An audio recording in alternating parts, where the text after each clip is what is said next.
मोहोळच्या royal in हॉटेलात सेवानिवृत्त शिक्षिकेवर बलात्कार. सोलापूर येथील तरुणावर मोहोळ पोलीस ठाण्यात गुन्हा.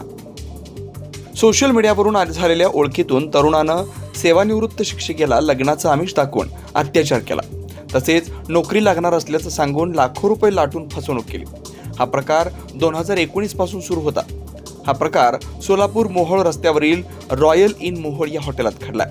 मोहोळसह इतर ठिकाणच्या हॉटेलात नेऊन शिक्षिकेवर बलात्कार केल्याची नोंद पोलिसात झाली आहे. याबाबत सेवानिवृत्त शिक्षिकेनं दिलेल्या फिर्यादीवरून सुमित चंद्रकांत काळे राहणार वैष्णवीनगर सोलापूर असं गुन्हा दाखल करण्यात आलेल्या व्यक्तीचं नाव आहे.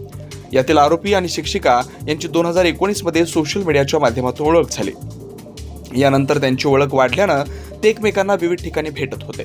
या दरम्यान आरोपीनं पीडितेचा विश्वास संपादन करून लग्न करणार असल्याचं सांगितलं. यानंतर आरोपीने पीडितेवर रॉयल इन मोहोळ, औरंगाबाद व विविध ठिकाणी नेऊन अत्याचार केला. या काळात आरोपी सुमित याने नोकरी लागणार असल्याचं सांगून पीडितेकडून सुमारे 2.5 लाखांहून अधिक रोकड घेतली. या दरम्यान पीडितेनं आरोपीकडे लग्नाबाबत विचारणा केली असता उडवाउडवीची उत्तर देऊन पीडिता तसेच त्यांच्या कुटुंबातील इतरांना जीवे मारण्याची धमकी दिली. या गुन्ह्याचा तपास पोसई कांबळे करतात.